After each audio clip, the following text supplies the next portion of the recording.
Suicide riff! So let's talk about the weekend's rugby, Matt. Lots to cover. It was a full weekend of rugby. Let's start with the All Blacks playing against France. You watched it on replay when I pitched at your house.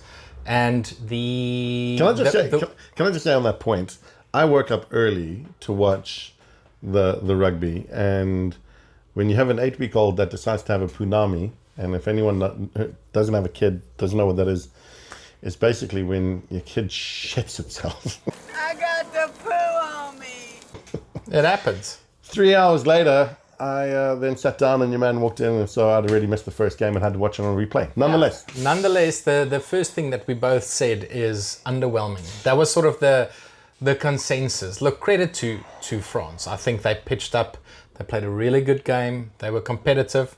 They were never going to win it. I don't think New Zealand were ever in danger of losing it, but at some point we need to start calling out John Kirwan for saying the Springboks are slipping, because, mate, the All Blacks are not dishing up anything to get that excited about. Can I just counter what you said about credit to France? I think discredit to France, and I know that a lot of people are saying it's because of a fixture issue and because of the season and all this kind of jazz, but they literally, we talk about Peter Mavaka, Ramos, a few other heads that have been left behind. These are, first choice players.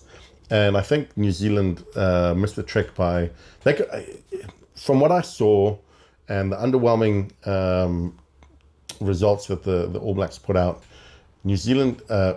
France missed the trick, because they could have gone there and taken advantage of that and actually come away with a series victory. I think they could have. Had they taken their players. They picked their best players. Now, on that point, I see I agree with what you're saying. Credit to those players that were selected and went down there. Oh, they punched above their weight. I think they can hold their head up high. Even with a 3-0 whitewash, they can go back to France feeling like they put in a shift. And some of the individual performances, Adesogbi on wing, I think Bere on 15, Legare at scrum half was so good. He's such a good understudy to Dupont. The number 8 that played in the last game, also, I can't remember his name, but he put in a huge shift, and you think, okay, well, they've got a really good succession planning going on.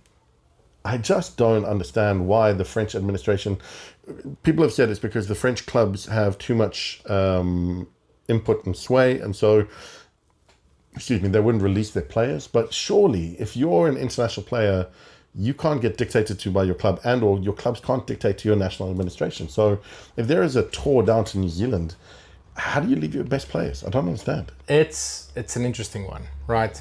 I think Galtier was fine with it, because he used to coach at club level, right? He was at Montpellier, so he gets the sort of power struggles. But also, if Rassie Erasmus picks 50 players in a season, people say he's a genius and he's building depth. But when Galtier picks fringe players and takes them on tour, then people say, oh, he should have picked his best team.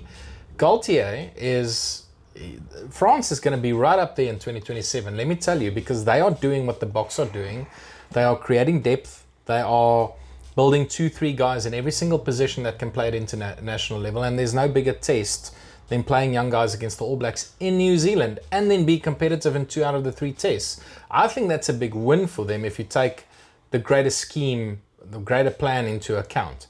Could they have won the series? Possibly. Who knows? Could they have won one game? But I think the thing that's encouraging for France is that they've built this depth. That they're going to be on par with South Africa. 40, 50 players that they can pick a squad of 33 from come 2027. The All Blacks, 23 we saw on the pitch, apart from 1 or 2 injuries. Satiti needs to come back and maybe 1 or 2 others. But that's it. That's what they've got. They don't have that depth that they used to have. So, although the results were in the All Blacks' favour, I think France, in the long term, they're going to benefit more from this tour.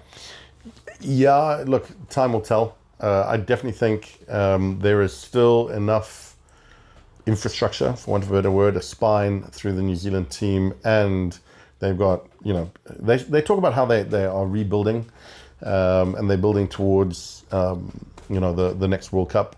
DMAC playing at 10, the Geordie Barrett when he came on, I thought was excellent. Made a massive impact. He turned the momentum into the All Blacks' favour. Some of those interlink passing game that he had was sensational.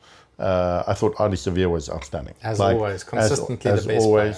And Will Jordan doing Will Jordan things. Scored another one. Death, taxes, and Will Jordan scoring tries. Those are the things you can rely on. But there were some new faces coming through. Love, obviously playing at 15. I think he had a decent game. He was alright. He didn't set the world alight, but he didn't underperform. Yeah, he didn't underperform. Again, it was a bit meh. Do you know what I mean?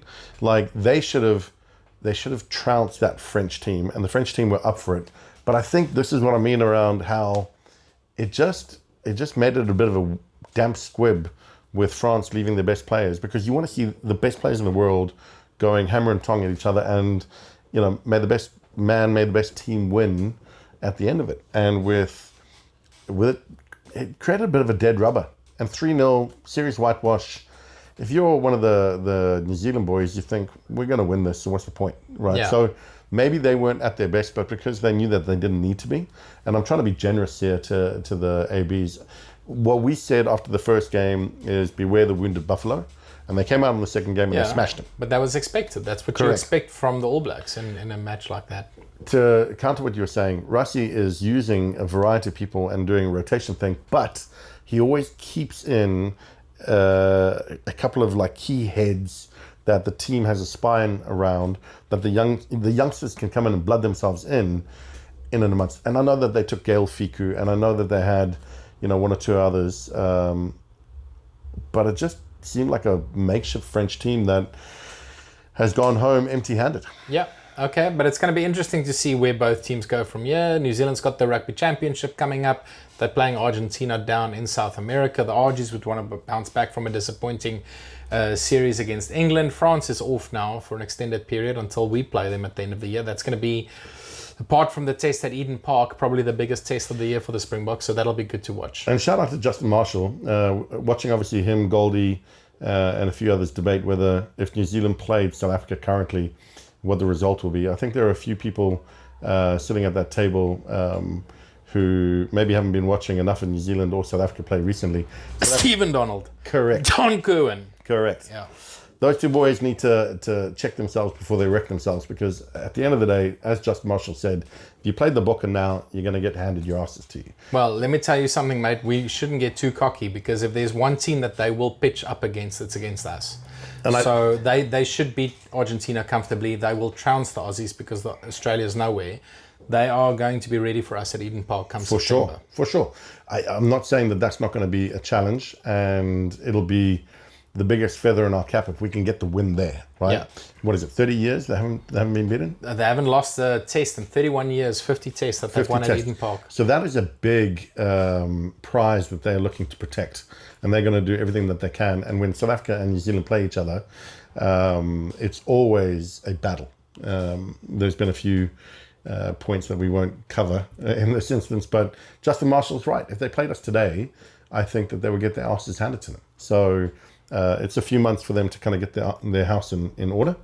But we are already getting our house in order, and we're coming with the plan to take that W. Yeah, well, cheers to that, and cheers to the All Blacks for the 3-0 whitewash. Cheers.